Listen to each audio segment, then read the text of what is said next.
우리가 지난주에 이 본문의 내용을 봤어요. 오늘 창세기 강의 27번째 시간인데 오늘 이 본문의 내용은 참 중요하죠. 우선 아브라함에게 대단히 중요한 본문이에요. 왜냐하면 아브라함의 생애를 완전히 뒤바꿔 놓는 결정적인 사건이기 때문에 그렇죠. 우리가 지난주에 본 것처럼 이 내용은 그냥 단순히 아브라함이 하나님을 경험하는, 아브라함의 어떤 신비한 경험을 말하는 것이 아니고, 이 본문은 하나님의 부르심을 통해서 아브라함이 구원을 받는 장면을 보여주는 것이에요. 하나님께서는 이 만남을 통해서 아브라함을 구원하시고, 또 아브라함을 구원하시면서 그에게 그의 고향과 친척과 아버지의 집을 떠나라, 그렇게 말씀하셨어요. 여러분, 하나님께서 우리에게 주시는 구원은 사실은 떠나는 것에서 시작됩니다. 떠나는 것은 아주 중요해요. 하나님께서 아브라함을 하나님 없이 우상을 섬기며 살던 삶의 자리를 떠나게 하셨어요. 떠나라고 말씀하셨습니다. 훗날 이집트에서 노예 생활을 하던 이스라엘 자손도 그곳을 떠나고 홍해를 건너서 이집트 파라오 왕의 지배와 노예 생활에서 떠나게 하셨습니다. 구원은 떠나는 것과 아주 깊이 연관되어 있어요. 예수님을 통하여 주시는 구원도 그렇죠. 바울 사도가 그 구원을 갈라디아서 1장 4절에서 이렇게 설명합니다. 그리스도께서 하나님 곧 우리 아버지의 뜻을 따라 이 악한 세대에서 우리를 건지시려고 우리 죄를 대속하기 위하여 자기 몸을 주셨다. 여기서 바울 사도는 하나님께서 예수님을 통해서 우리에게 주신 구원을 가리켜서 이 악한 세대를 완전히 떠나는 것이라고 표현하고 있어요. 이 악한 세대에서 우리를 건지시려고, 그냥 우리를 천국에 들어가게 하시는 것만이 구원이 아니라 이 악한 세대에서 우리를 건져내는 것, 그 자리를 떠나게 하시는 것 안에 하나님의 구원의 목적이 들어있다고 말하고 있는 거죠. 여러분, 이 악한 세대를 떠난다는 말이 무슨 말이에요? 속세를 떠나서 산으로 다 올라가야 된다, 그런 뜻인가요? 그런 뜻은 아니죠. 이 악한 세대라고 하는 것은 하나님으로 인정하지 않는 삶을 가리키는 것입니다. 이 악한 세대라고 하는 것은 우리 밖에 있는 어떤 세상이 아니라 이 악한 세대는 우리 안에 있는 어떤 세상이에요. 사실은 우리 안에 하나님을 하나님으로 인정하지 않는 악한 본성이 자리 잡고 있는 것이죠. 하나님 앞에 무릎 꿇지 않고, 하나님을 사랑하지 않고, 하나님께 순종하지 않고, 하나님을 전심으로 예배하지 않는, 하나님을 자기의 삶의 중심에 두지 않는 삶, 이것이 악한 세대죠. 하나님께서 예수님을 통하여 우리에게 구원을 주신 목적이 그냥 단순히 용서와 단순히 천국에 들어가도록 하는 것이 아니고, 그 목적은 우리를 이 악한 세대에서 온전히 건져내고 그걸 떠나게 하시는 것이었어요. 여러분, 예수님의 십자가의 은혜로 우리가 완전한 용서를 받고 하나님의 자녀가 되는 것은 단번에 이루어지는 것이죠. 우리가 예수님을 믿는 순간, 예수님을 통하여 주시는 완전한 죄의 용서를 받아들이는 순간 이 구원은 단번에 이루어져요. 하지만 이 악한 세대를 떠나는 것, 이 죄를 떠나는 것, 하나님을 하나님으로 인정하지 않는 교만한 마음에서 완전하게 벗어나는 것, 이것은 한평생 걸쳐서 이루어지는 것이에요. 평생토록 이루어집니다.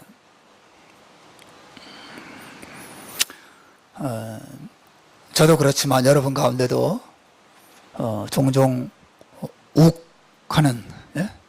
욱이 뭔지 알죠? 욱하는 한성질 하시는 분들이 계시죠? 구원이란 그 욱하는 한성질 하는 것을 떠나는 것이 구원이에요. 그래서 온유하고 겸손한 사람이 되는 것이 구원입니다. 여러분 가운데 또 한 고집하는 분이 계시죠? 뭐 사람들은 최씨에다가 옥리가 뭐 고집이 세다고 하는데 제가 볼 때 그렇지 않은 것 같아요. 고집 없는 사람은 아무도 없다는 게 제 결론입니다. 아, 똑같구나.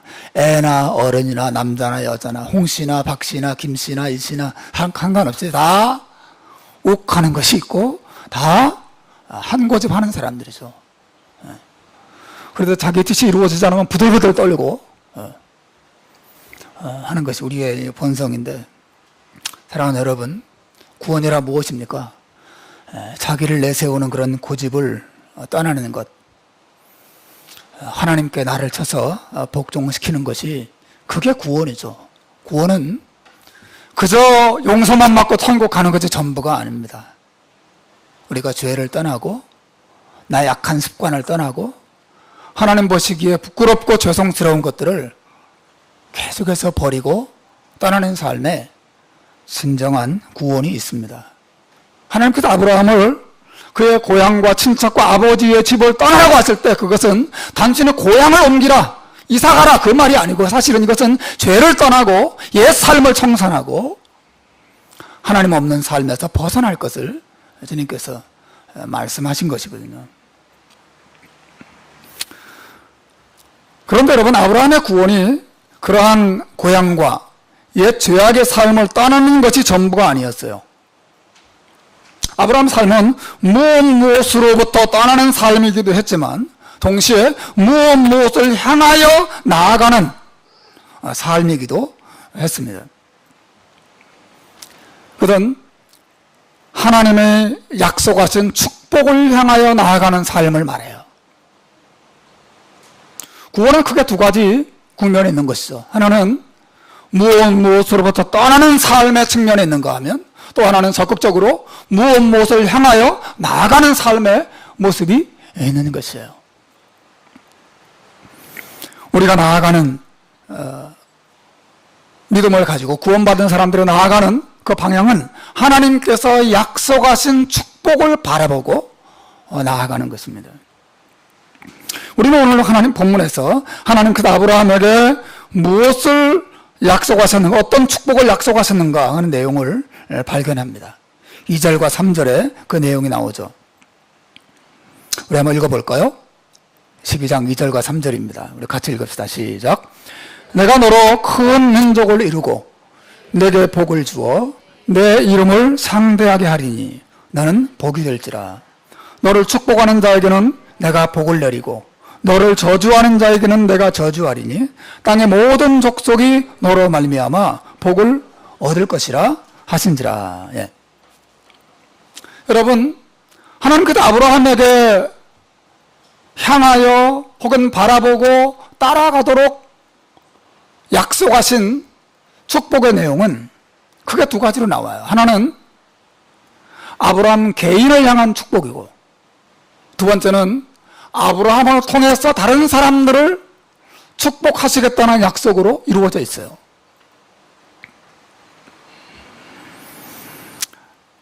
하나님 개인적인 축복을 약속하신 것이라면 그 다음 것은 온 세상을 복되게 하는 삶을 약속하신 것이에요. 앞에 나오는 2절에 나오는 이 축복은 하나님께서 아브라함을 개인적으로 구원하시겠다고 약속하신 것이라면, 3절에 나오는 이 축복은 하나님께서 아브라함을 온 세상을 구원하는 도구가 되게 하시겠다는 그 약속으로 이루어져 있습니다. 하나님께서 약속하셨어요. 아브라함아, 네가 나를 믿고 따라오면 내가 너를 큰 민족을 이루고, 이 큰 민족을 이룬다는 건 뭐예요? 자손을 많이 주시겠다는 뜻이기도 하고, 동시에 그런 민족이 되려면, 나라가 되려면 뭐가 있어야 되겠어요? 당연히 땅도 있어야죠. 그들이 모여서 살 수 있는 땅도 있어야죠. 큰 민족이 되게 하시겠다는 것은 땅도 주시고 많은 후손도 주시고 거기에 살 수 있는 안전한 삶을 허락하시겠다는 놀라운 약속을 주고 계시는 거예요. 그리고 너희들이 망하지 않도록 내가 너의 나라를, 너의 후손들을 보호해 주시겠다는 약속도 함께 주고 계시는 것이고 너는 복이 될 것이라고 말씀하십니다. 복덩어리가 됩니다. 그런데 복으로 가득 찬 삶, 하나님의 사랑, 하나님의 보호, 하나님의 은혜, 하나님의 축복을 가득해서 가지고 있을 뿐 아니라 그걸 자기만 가지고 있는 게 아니라 어때요? 너 때문에 땅의 모든 족속이 복을 받게 하겠다고 말씀하셔서 아브라함의 축복은 아브라함은 개인을 향한 축복에 그치지 않고 온 세상을 하나님께로 돌아오게 하고 하나님 은혜와 사랑 안에 함께 동참하게 만드는 그런 놀라운 축복의 약속을 주고 계시는 것이죠. 사랑하는 여러분, 우리 신자들은 자기가 구원받았다는 사실에만 만족해서는 안 돼요. 땅의 모든 족속이 너로 말미암아 복을 얻을 것이니라. 이것이 하나님께서 우리를 구원하신 목적에 속해 있어요.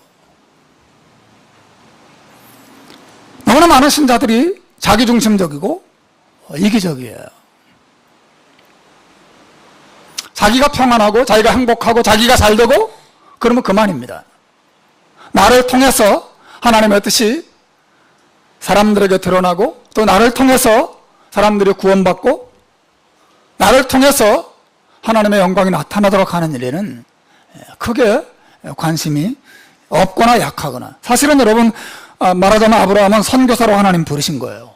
세상의 빛과 소금으로 부르신 것입니다. 땅의 모든 족속의 너로 말미암아 복을 받을 것이다. 아브라함을 향한 이 부르심은 우리를 향한 하나님의 부르심과 똑같습니다. 신자들은 개인적으로는 하나님의 복과 은혜를 누리고 더 나아가서 온 세상을 복되게 하는 삶을 위해서 하나님의 부르심을 받은 것이죠. 그런데 오늘 제 설교의 초점은 그 다음에 나와요. 중요한 점은 4절에 등장하는 것이죠. 여러분 4절을 한번 읽어보시겠습니까? 자, 소리내서 읽읍시다. 시작. 이에 아브라함이 여호와의 말씀을 따라갔고 롯도 그와 함께 갔으며 아브라함이 하란을 떠날 때에 75세였더라. 4절 상반절에 보면 이에 아브라함이 여호와의 말씀을 따라갔다라고 말하고 있어요. 이것은 하나님께서 아브라함에게 약속하신 축복에 대한 그의 반응을 요약한 구절이에요. 이에 아브라함이 여호와의 말씀을 따라갔다. 여러분, 창세기의 저자가 누구죠? 이 창세기를 누가 지었죠? 누가 썼죠? 모세가 썼죠. 모세오경이잖아요. 창세기는 모세가 썼어요. 모세가 아브라함의 반응을 쓸 때, 하나님께서 아브라함을 불러주시고 그에게 이런 놀라운 축복을 약속하셨을 때 그 약속에 대한 아브라함의 반응을 말하기를 그냥 아브라함이 이사를 갔다, 아브라함이 이민을 갔다, 아브라함의 고향을 떠났다, 그렇게 표현하지 않고 아주 의도적으로 이에 아브라함이 여호와의 말씀을 따라갔다고 표현하고 있어요. 아주 의도적인 표현입니다. 아브라함이 이삿짐을 꾸려서 종들을 데리고 이제 고향을 떠났다, 이렇게 표현하지 않습니다. 이에 아브라함이 여호와의 말씀을 따라갔다. 여러분, 왜 모세가 아브라함의 반응을 이와 같이 표현했을까요? 그것은 이 표현이 바로 신자가 믿음으로 산다는 것이 무엇인지를 잘 보여주는 핵심적인 표현이기 때문에 그렇습니다. 아브라함이 하나님의 말씀을 따라갔다. 여러분, 말씀을 따라갔다는 말이 무슨 뜻일까요? 이 말은 그 어떤 의미보다도 하나님의 말씀과 약속이 아브라함의 생각과 마음을 사로잡고 지배했다는 것을 의미해요. 사람은 어떤 것에 사로잡히고 그것에 지배를 당하면 반드시 그것을 따라가게 되기 때문에 그렇습니다.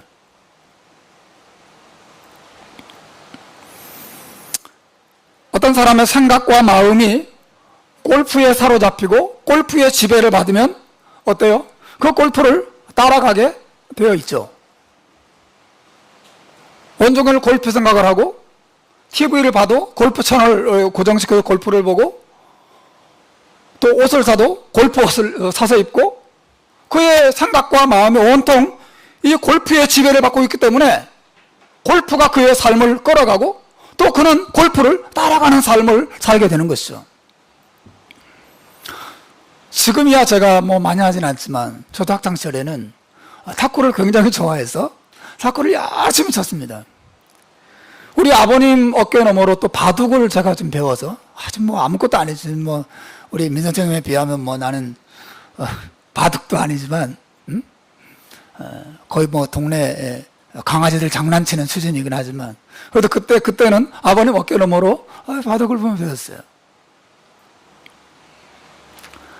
그래서 뭐 주일학교 뭐 교회 이렇게 가도 애들 이렇게 있으면 다들 머리가 바둑 돌로 이렇게 다 보였습니다.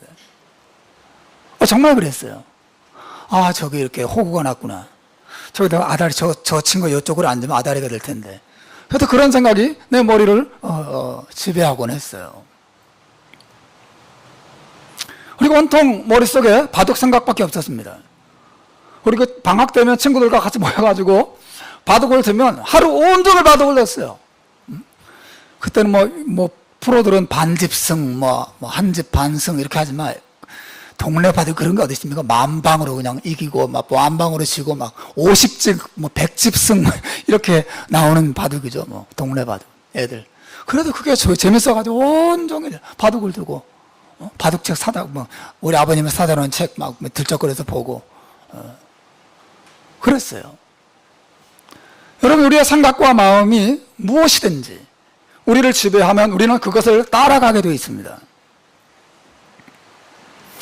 아브라함이 여호와의 말씀을 따라갔다고 하는 것은 하나님이 주신 그 축복의 말씀이 아브라함의 마음을 온통 빼앗고 가득 채우고 지배했다는 것을 의미하는 것이에요. 하나님께서 아브라함에게 사랑을 약속하셨습니다. 하나님께서 아브라함에게 보호를 약속하셨습니다. 하나님께서 아브라함에게 후손을 주시겠다고 약속하셨습니다. 하나님께서 그에게 땅을 주시겠다고 약속하셨어요.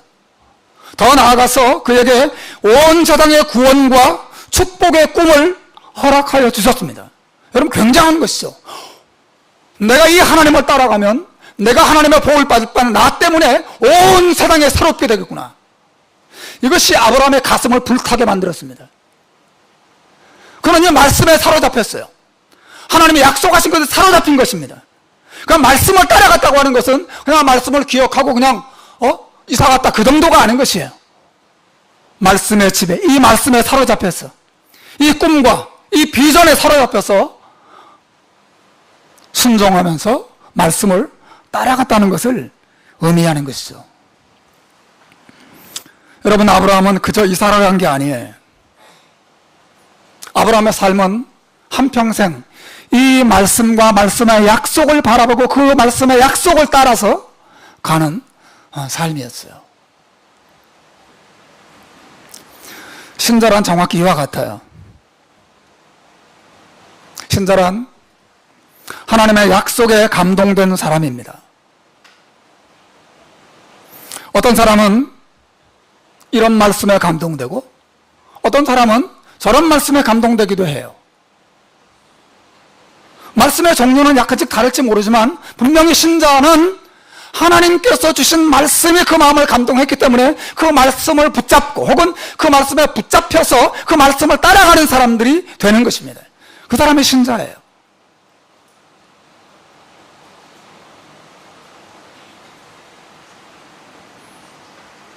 어떤 사람은 창세 전에 하나님께서 그리스도 안에서 우리를 사랑하셨다는 말씀에 필이 딱 꽂히는 사람이 있어요. 하나님이 영원 전부터 자기 아들을 주실 만큼의 큰 사랑으로 나를 사랑하셨구나. 이 사랑이 그 사람의 마음을 사로잡기도 합니다. 또 어떤 사람은 예수님께서 자신의 피로 우리를 용서하시고 우리를 의롭게 하셨다는 이 진리에 마음이 사로잡혀 가기도 합니다. 또 어떤 사람은 하나님께서 자기를 믿는 자들을 결코 떠나지 않고 버리지도 않겠다고 하는 하나님의 약속에 사로잡혀 가기도 해요. 또 어떤 사람은 하나님께서 예수님을 영접하는 자들에게 아버지가 되어주시고 그 자기 백성들을 자기의 아들과 딸처럼 여겨주신다는 말씀에, 영접하는 자, 곧 그 이름을 믿는 자들에게는 하나님의 자녀가 되는 권세를 줬다는 말씀에 사로잡히기도 합니다. 여러분, 어떤 말씀에 사로잡히는 간에 신자는 하나님의 말씀에 감동된 자예요. 그 말씀에 사로잡힙니다. 그리고 그 말씀을 믿기로 합니다. 그리고 말씀을 따라가는 자이죠.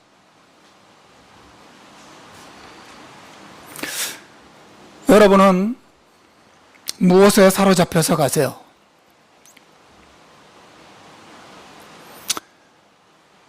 여러분, 무엇이 여러분을 흥분시키고 있습니까? 무엇이 여러분의 가슴을 뛰게 만드나요? 여러분은 무엇을 따라가고 있습니까? 우리나라 사람들은, 한국 같은 경우는, 호주는 좀 덜하지만 비트코인 광풍이 불고 있는 것 같아요. 많은 사람들이 비트코인을 따라갑니다. 비트코인이 그들의 마음을 막 흥분시키는 것 같아요. 단순간에 막 수십억대 부자로 만들어주니까 많은 사람들이 그걸 바라보고 거기에 흥분하고 그걸 따라가고 그걸 지배를 받습니다.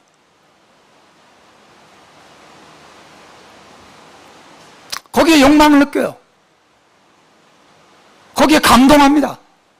거기에 자기의 전 재산을 투자합니다. 거기에 자기 인생을 거는 것이죠.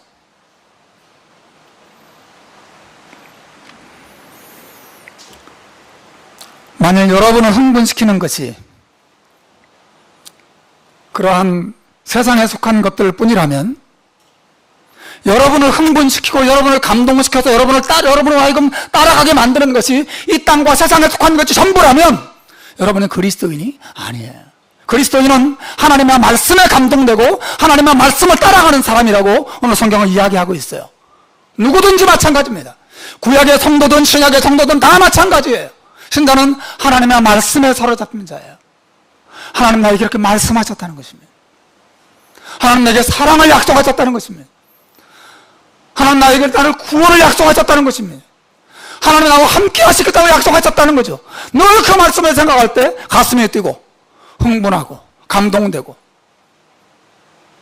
이 하나님을 위해서, 이 하나님을 따라서 내가 살리라 그 마음을 가지게 되는 것이죠. 그 사람이 그리스도인입니다. 아브라함이 그런 사람이 된 것이에요. 이 아브라함이 여호와의 말씀을 따라갔다.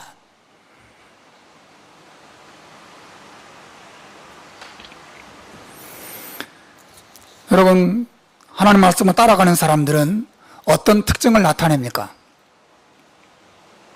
여러분이 하나님 말씀을 따라가는 사람이라면 아브라함과 같은 특징을 나타내야 된다고 봐요.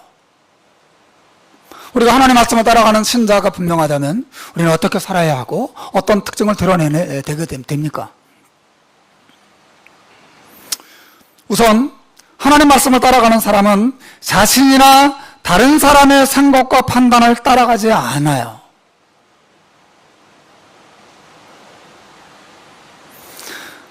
여러분, 아브라함이 고향을 떠날 때 마을 사람들이 어떻게 반응했을까요?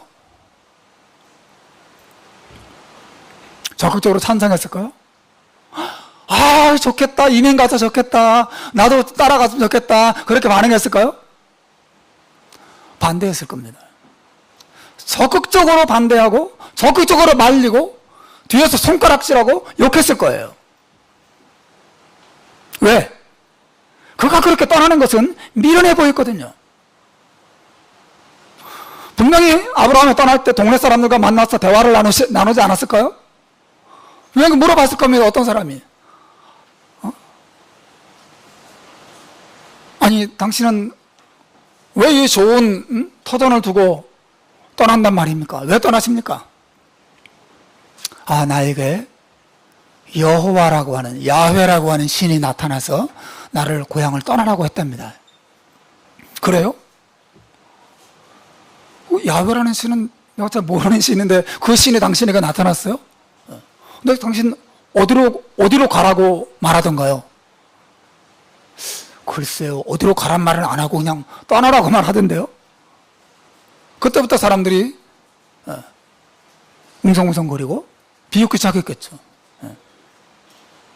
아니, 어디로 가란 말도 안 하고 떠나라고 말했단 말이에요? 아니, 그렇다고 그냥 떠나요? 정신 나갔어요? 가지 마세요! 아니, 나는 그냥 하나님이 나에게 가라고 하신 말씀만 믿고 떠납니다. 미쳤군. 그러지 않았겠습니까? 그래, 그분이 당신에게 무슨 약속을 하셨나요? 아브라함 분명히 이렇게 답했을 것입니다. 아, 그분이 나를 사랑해 주시고 보호해 주시고 무엇보다 큰 민족을 이루게 하시고 큰 땅을 주시고 나를 축복하겠다고 약속하셨어요.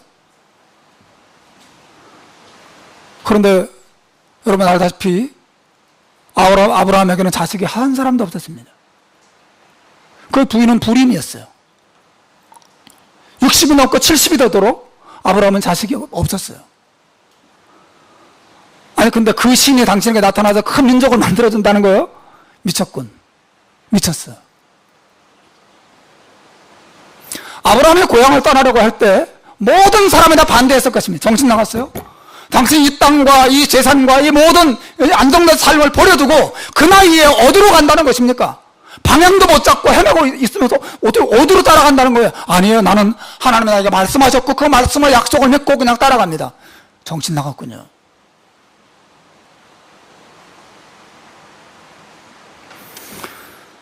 사랑하는 여러분, 아브라함은 자기의 상식적인 생각이나 판단, 주변 사람들의 상식적인 주장이나 판단들을 받아들이지 않고 오직 하나님이 나에게 무엇을 말씀하셨는가에만 관심을 가지고 따라가기로 한 것이에요.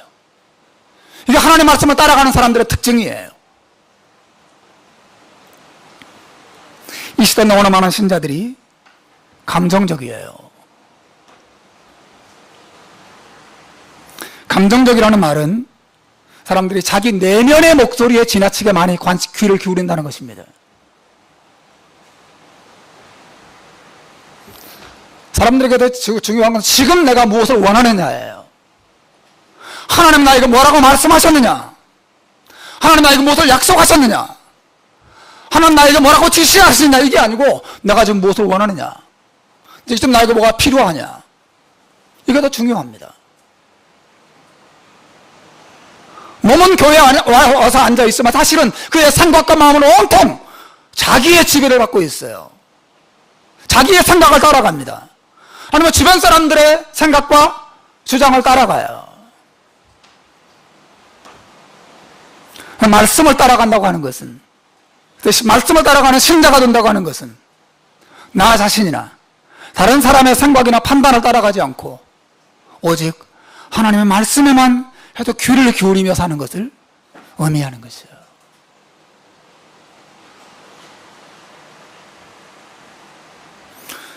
그 결과 오늘날 신자들 많은 사람들이 하나님의 말씀이 가르치는 대로 신앙생활을 하지 않습니다.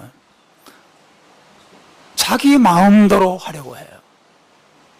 자기 마음대로 하려고 합니다. 내 생각, 내 느낌, 내 감정, 내 주장이 더 중요해요. 하나님의 말씀을 따라가려 하지 않습니다. 가정도 하나님의 말씀을 따라서 가정을 끌어가려고 하지 않습니다. 장사하는 것도 자기 생각대로 합니다. 사랑하는 여러분, 신자는 말씀을 따라가는 자예요. 하나님 내게 말씀하셨다. 하나님 내게 약속하셨다.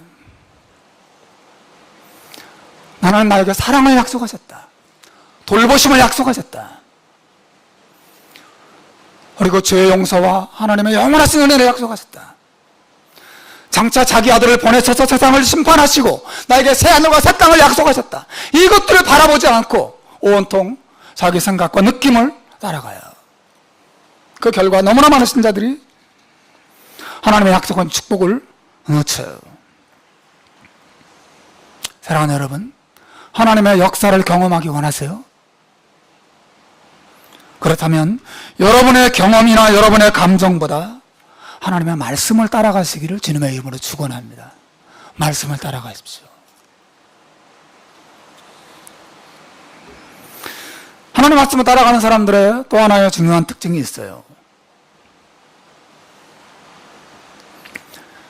그런 사람들은 어떤 상황 속에서도 실망하지 않는 것입니다. 여러분 6절을 보십시오. 본문 6절을 보시면 우리 한번 읽어볼까요? 시작. 아브라함이 그 땅을 지나 세겜 땅 모래 상수리 나무에 이르니 그때에 가나안 사람이 그 땅에 거주하였더라. 아브라함이 하나님 말씀을 따라서 가나안 땅에 도착했을 때 그 땅은 이미 가나안 사람들이 거주하고 있었다고 본문으로 말하고 있습니다. 창세기 저자 모세가 아주 의도적으로 표현하고 있는 거예요. 그냥 의미 없이 말하고 있는 게 아닙니다. 아브라함이 가나안 땅에 들어갔을 때 그 땅은 주인이 없는 허허 벌판에 아브라함이 자유롭게 그 땅을 차지하고 살 수 있는 그런 땅이 아니었어요. 곧이어 그 뒤에 7절을 보시면 여호와께서 아브라함에게 나타나 이르시되 내가 이 땅을 내 자손에게 주리라고 말씀하십니다. 너에게 줄 땅이, 너희 후손들에게 줄 땅이 바로 이 가나안 땅이야, 이렇게 말씀하세요. 얼마나 실망스러운 하나님의 말씀이에요? 하나님 주인 없는 땅도 아니군요. 이미 다 주인들이 차지하고 있는 땅이군요. 게다가 그 땅의 주인들은 갓난아기들 같이 혹은 소인처럼 이렇게 약한 그런 주인들이 아니에요. 아브라함 당시에나 혹은 여호수아가 나중에 가나안 땅을 점령할 당시에나 이 가나안 땅을 차지하고 있는 주인들은 아낙 자손들이었습니다. 키가 2m가 넘는 장대한 거인들이 많이 있었던 사람들이에요. 그들은 강력한 무기를 갖추고 그 땅을 점령하고 있었던 사람들이었습니다. 아브라함이 그 땅에 들어갔을 때 자기 너무나 작고 초라했어요. 하나님이 이 땅을 내 자손들에게 주겠다고 말씀하셨어요. 아브라함은 자손도 하나도 없을 뿐더러 자기가 가지고 너무 조금밖에 없었어요. 하지만 여러분, 아브라함이 실망하지 않고 어떻게 합니까? 여러분 7절을 읽어보십시오. 10절 시작. 여호와께서 아브라함에게 나타나 이르시되 내가 이 땅을 내 자손에게 주리라 하신지라. 자기에게 나타나신 여호와께 그가 그곳에서 뭘 했어요? 제단을 쌓습니다. 이게 뭐예요? 제단을 쌓는다는 것은 하나님을 예배하는 것이죠. 하나님을 향한 믿음을 나타내면서 하나님께 감사하고, 하나님, 지금은 비록 내가 이렇게 약하고 가진 것이 하나도 없고 지금은 혈혈단신이지만 하나님께서 내게 약속하신 그 말씀을 따라서 이 땅을 언젠가 내 자손들에게 주리라는 하나님의 약속을 제가 믿습니다.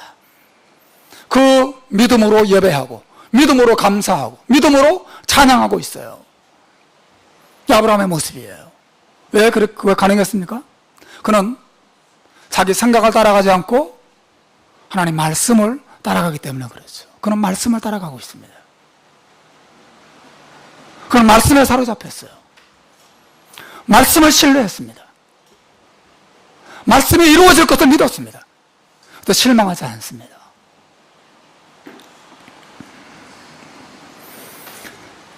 여러분, 아브라함이 얼마나 용기 있게 행동하는지 보십시오.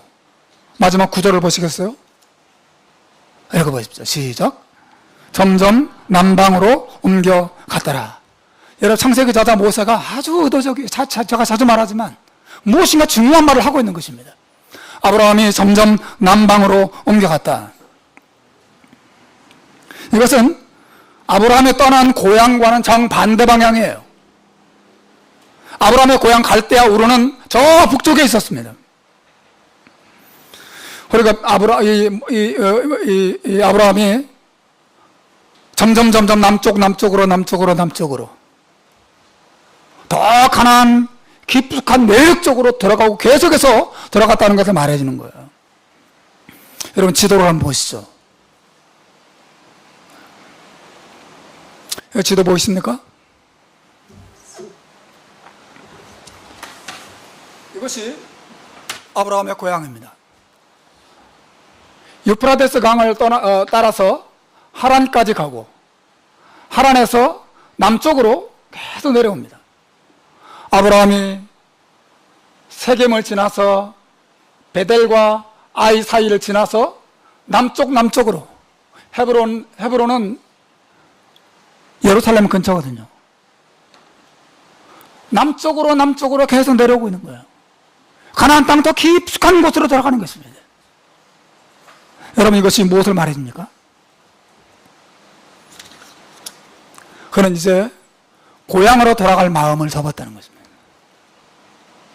이제 하나님의 약속을 믿고 하나님이 이 땅을 나와 내 후손들에게 주실 것이라는 믿음의 소망을 드러내는 표현이 바로 그가 점점 남방으로 옮겨갔다. 이런 것을 보여주는 거죠. 얼마나 담대한지 모르겠어요. 마치 자신과 자기 후손들이 차지하게 될 그 땅을 정탐하는 것 같아요. 아니, 그냥 살펴보는 것 같습니다. 어떤 땅인가 보자. 여기저기 다녀보는 것이죠.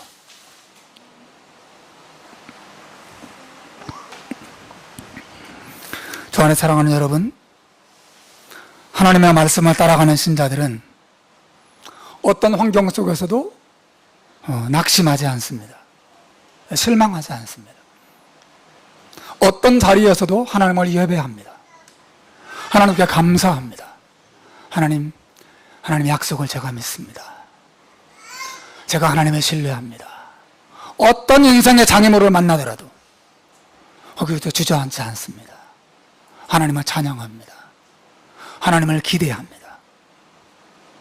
이것이 말씀을 따라가는 사람의 아주 중요한 특징이에요.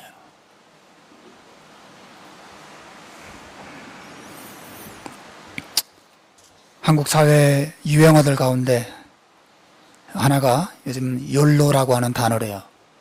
욜로. 들어보셨어요? 예? 한국에서 오신 분들 들어보셨나요? 욜로. 들어보셨죠? 저도 한 번도 들어보지 못하고 그냥 기사로만 봤습니다. 욜로. 욜로가 무슨 뜻인지 아세요? 오 목사님 아세요? 모르시죠? 예. 이종원 장로님 아세요? 욜로? 모르시죠? 예. 욜로가 뭐냐면 You only live once 라고 하는 뜻이에요. YOLO. You only live once. 무슨 뜻이죠? 너는 한 번밖에 없는 인생을 사는 거야. 그런 말이죠. 욜로. 이것은 한 번뿐인 인생이라는 뜻이에요. 한국에서는 모든 상품에 욜로라고 하는 단어를 붙여서 사용한대요. 욜로 빙수, 욜로 여행, 욜로 인테리어 조명, 욜로 가방, 욜로 커피, 다 욜로를 붙인다는 거예요. 왜 그렇죠? 한 번밖에 없는 인생이니까 마셔라. 한 번밖에 없는 인생이니까 즐겨라. 한 번밖에 없는 인생이니까 떠나라. 그런 말이죠. 욜로 여행 상품. 멋지죠? 조사에 따르면 2030, 20대, 30대 성인 남녀 84%가 욜로 라이프에 공감하고 그를 지지한다는 것이에요. 굉장합니다. 그렇지. 한 번밖에 없는 인생 먹자. 즐기자. 누리자. 이것이 2030 젊은 청춘 남녀들의 사고방식이에요. 노인층에서는 스즈쾌라는 모임이 있대요. 스즈쾌 들어보셨어요? 이게 뭐냐면 다 쓰고 죽자 그런 뜻입니다. 스즈쾌. 평생 모은 재산, 평생 모은 돈 남겨두지 말고 다 쓰고 죽자. 스즈쾌. 여러분, 욜로나 스즈쾌나 이런 표현들은 오늘날 현대인들이 무엇을 따라가고 있는지를 보여주는 정확한 증거들이죠. 사람들은 자신의 욕망을 따라가요. 사람들은 즐거움을 따라갑니다. 사람들은 편리함을 따라가요. 그리고 죽으면 끝이라고 하는 생각이 그들의 머리를 지배하고 있습니다. 한 번뿐인 인생, 먹자, 마시자, 쓰자, 즐기자. 하지만 여러분, 그렇게 자신의 욕망, 그걸 따라가는 그 길 끝에 무엇이 그들을 기다리고 있습니까? 사람들의 인생을 다 쓰고 나면, 돈을 쓰든 시간을 쓰든 인생을 다 쓰고 나면 그 길 끝에는 그냥 제로만 남는 거라고 생각해요. 하지만 여러분, 성경은 뭐라고 말합니까? 시편 1편 6절에 보면 무릇 의인들의 길은 여호와께서 인정하시나 악인들의 길은 망하리로다 라고 말합니다. 하나님과 그의 말씀을 따라가는 사람들 외에 자기의 욕망을 따라서 먹고 마시고 자기의 한 번밖에 없는 인생 즐기자, 누리자 라고 하는 그 길 끝에 멸망이 있다고 성경은 분명히 말하고 있어요. 여러분, 오늘 성경은 신자란 자신의 욕망을 따라가는 사람이 아니라고 말합니다. 신자는 자신의 생각이나 자신의 판단을 따라가는 사람이라고 말하지도 않습니다. 신자는 아브라함처럼 하나님의 부르심을 받은 자예요. 신자는 아브라함처럼 하나님의 부르심과 약속을 들은 자예요. 그리고 그 약속을 따라가기 시작한 사람들이 바로 신자예요. 그 신자는 자신의 마음에 실망을 주는 많은 환경 속에서도 예배하는 마음, 감사하는 마음, 하나님의 신뢰하는 마음을 잃어버리지 않고 소망을 잃지 않고 계속해서 하나님의 말씀을 따라가는 자들이 바로 신자라고 성경은 말하고 있습니다. 아브라함은 그 길 끝에서 멸망을 만난 것이 아니라 하나님의 축복을 만납니다. 하나님의 영광을 만나요. 여러분, 내 생각과 내 느낌과 내 소원을 따라가고 내 내면의 목소리에 성실할수록 행복해질 것 같지만 갈수록 목마르고 갈수록 허기지고 갈수록 메마르고 갈수록 곤고해질 것입니다. 그리고 곧 바닥이 날 것입니다. 그러나 여러분, 하나님의 말씀을 의지하는 자들, 세상 사람들 올 때 미련해 보이고 어리석어 보이고 손가락질 당하는 것 같지만 거기에 영원히 끊이지 않는 하나님의 축복과 은혜와 또 기쁨과 복락이 함께하고 있습니다. 여러분은 무엇을 따라가고 있습니까? 여러분은 누구의 인도를 받고 있습니까? 여러분도 아브라함이 걸었던 그 길을 따라가고 있습니까? 올 2018년 아브라함처럼 하나님이 주신 약속의 말씀을 바라보면서 그 말씀을 따라가는 여러분의 내면의 소리에, 사람들의 소리에 귀를 기울이기보다 하나님이 나에게 뭐라고 말씀하셨는가에 관심을 가지면서 그 말씀을 따라가는 여러분의 가정생활, 또 신앙생활 되시기를 주님의 이름으로 축원합니다. 기도하겠습니다.